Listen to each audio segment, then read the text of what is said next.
I'm good. I'm good. Fortunately for you all, I will not be doing any backflips or dancing. My daughter absolutely loves the stage. I don't. This is definitely not my comfort zone. Shawn, my daughter, and my husband's daughter made it pretty clear to us real early that we were going to have a very unique journey parenting her. She was just from the get-go. I mean, she was, on the fast track. Just so incredibly active, even as an infant. She started walking when she was 9 months old. She never crawled. Didn't want to bother with that. She just full on walking at 9 months old. So, we have basically an infant terrorizing our house. She was about 10 months old when I was getting ready for work one morning in the bathroom off of our bedroom and doing my hair and my makeup, finishing up. And I just get this really creepy sensation down my back, and I turn around and there stands Shawn. And I thought she was happy in her crib, entertaining herself, and she scaled the crib, climbed out, and came in to join me. So she wasn't even a year old when I think she had her first big girl bed.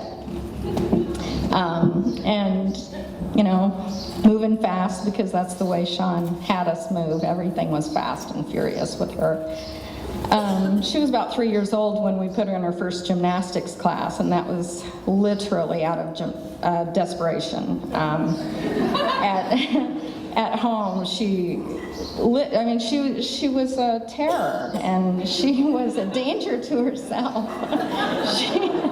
She would stack her toys and try to get to a higher, level, and it was awful. So we put her in this little gymnastics class, and it was just immediate, a hit for her. I've said before, if it's possible that an individual and a sport were made for each other, I truly believe that Shawn and gymnastics were made for each other. I had no goals, no aspirations.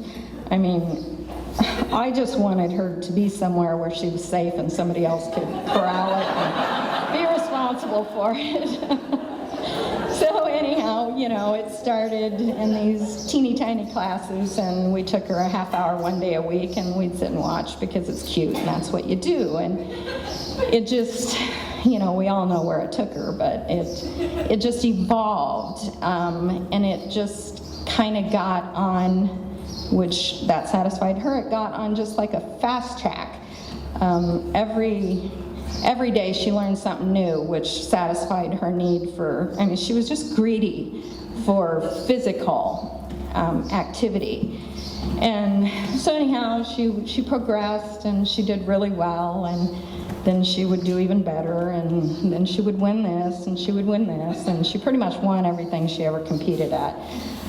She has a definite drive for competition. It seems innate in her. And it got to the point, like I said, she started slow in competition, but, we would go on weekend family trips and stay in a hotel and play in the pool, and she would do a little competition, and we'd drive back home, and then it just got bigger and bigger and bigger and bigger, and it got to the point to where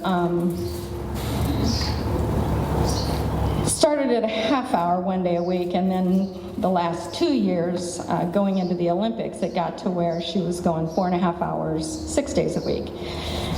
And you start out watching because it's cute and fun, and then we ended up watching and sitting through that entire practice, because after school, I'd get her a snack and rush her to gym, and literally if I didn't sit there and watch her, I didn't get to see her that day. So it just gets you on you're kind of on a roller coaster that won't slow down.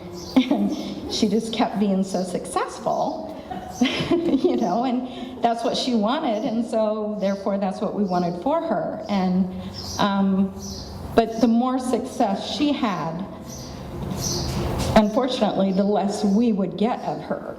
And she was 11 years old when she qualified to the, excuse me, when she qualified to the United States national team. And after the qualification and she'd made the team, we go into this room and we have this meeting, and immediately they have plans for her, and they give her her first assignment as a national team member to Belgium. And I'm like, you know, I'm like, okay, Omaha is my comfort zone. But along with her being a U.S. national member, there's stipulations and rules that we can no longer travel with her to her competitions, and nor can we stay in the same hotel, and there's a no contact rule that they don't want you talking to your kids or having anything to do with them during competition because it's a distraction. Well, my husband and I always felt like it was very, very important, especially when they're taking her out of the country, to be wherever she was at. She was 11 years old, and I mean, I joked to her coach, I said, I don't even let her go to the bathroom at the mall by herself. I mean, I don't know how to handle this. I don't know how to do this. So I trusted him, and I knew he would take care of her. But we did want to be wherever she was at, so we traveled. We shouldn't have, but we did. We went to every competition she ever went to. We would sit in the stands, and I don't know how, we joked that it was kind of like a Where's Waldo. She would always find us in the stands, and we would just, I love you. And that's all we would see of her from the stands. And, you know, there's no hug, there's no, oh, honey, you did great. You know, there's nothing like that. And then she would come home, and because of all the, you know, activity and the bigness of it all, when she would come home, we never celebrated. We kind of never did anything. She wanted to come home and have homemade pancakes and, you know, sit and watch TV with us and do nothing. And so that's what we did. When she would go do her big things, then she would come home and we would just do our nothing, which was great. We loved it because then we got her back. Well, you know, it led her to the Olympics, and by the time she got to the Olympics, they kind of, in preparation of getting her to that stage of competition, they took her to camp, and she was at camp for 2 weeks prior to going over to Beijing, and then she was in Beijing a week before we got there. So by the time we saw her, and she was on the competition floor when we got to see her, it had been 28 days, I believe.